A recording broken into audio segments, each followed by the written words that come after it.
Supervisor Rusk. Thank you, Madam Chair. I want to quickly review some of the facts, and these are facts.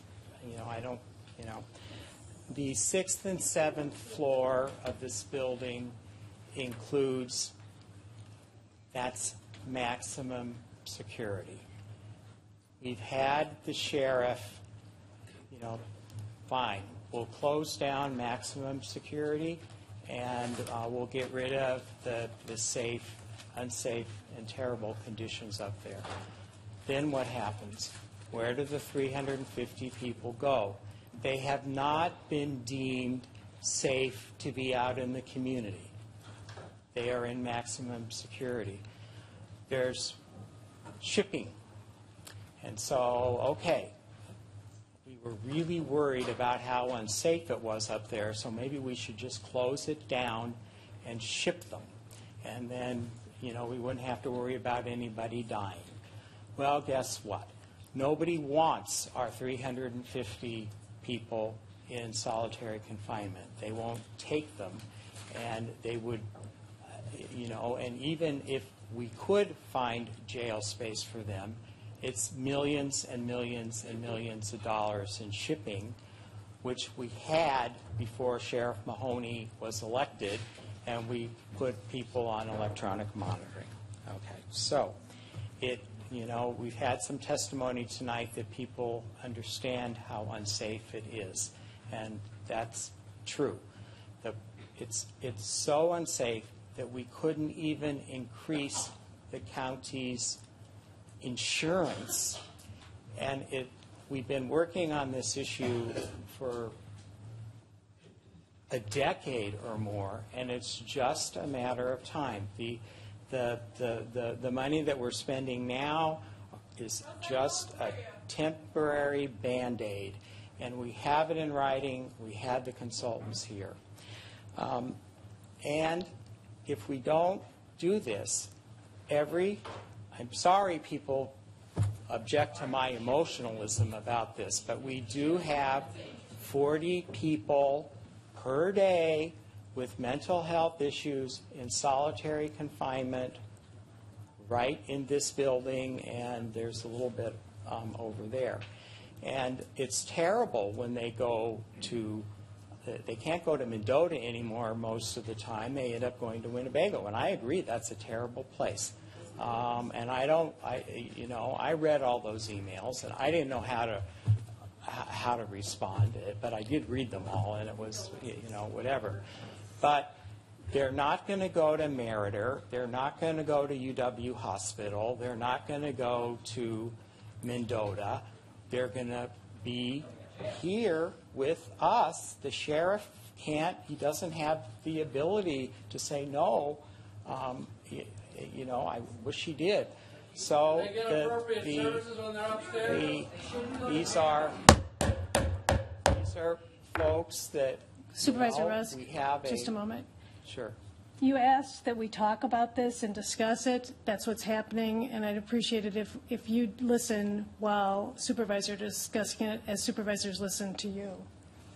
Go ahead. So I want to end that 40 a day. It has been bothering me for over a decade that I haven't been able to do more to end that. And the new project does. It's a consolidation. It is not an expansion. That is the beauty of all of this. This county board has been actually paving the way for major reform of the criminal justice system.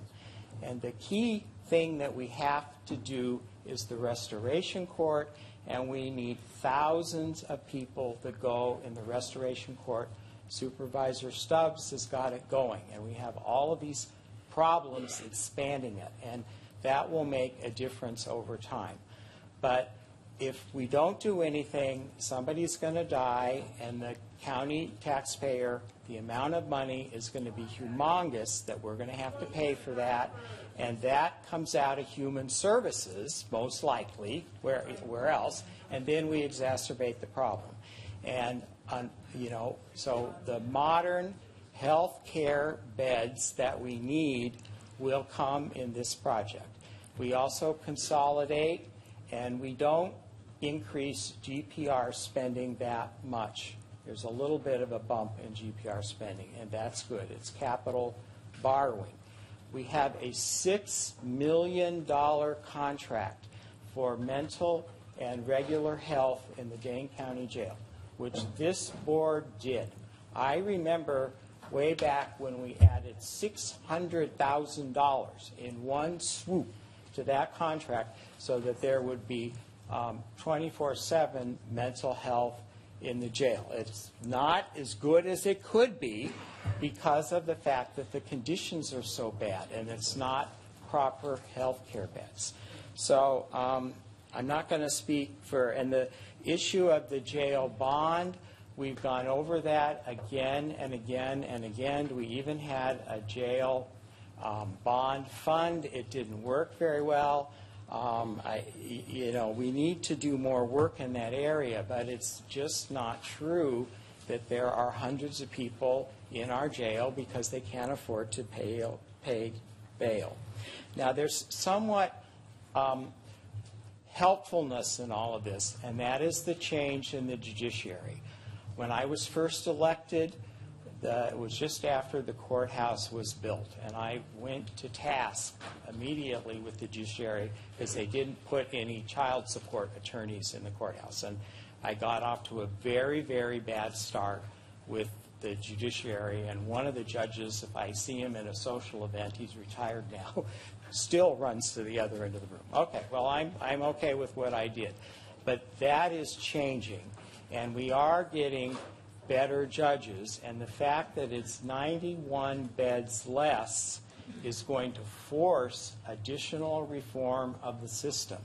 And the jail population, if you look at the numbers, has actually been dropping in recent years. So the trajectory is down. This is going to make it go down by 91 more beds, and we're going to continue on with all of the mental health stuff that we need to do. There is no question that there are huge gaps in the mental health system in Dane County. But it's not just money.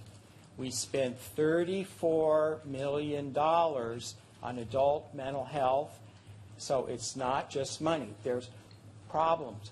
Why aren't people that have regular health insurance getting the help that they need from the traditional health care system? And why isn't that? Are our POS agencies coordinating and working as well as they should so that we don't get email after email when there's a crisis? There's a lot of things that need to happen in the mental health delivery system. There's no question about that. But if we take this out, we're going to continue the status quo. There's still going to be 40 people a day in solitary confinement. We're going to still have the problem of upstairs, 350 in maximum security. We've got the Huber Center out at Alliant. That brings that in, so we've got all three of the jails in one building. And I realize that we've been talking about this for years. We've had study after study after study. We have made a fair, progress to try and limit the number of people that are in the Dane County Jail, but they're still going to be coming, and we have a responsibility. Oh, I am talking as long as I did last time. Okay. We do have a responsibility that not only the inmates in the jail are safe, but also the staff. Thank you, Supervisor Rusk.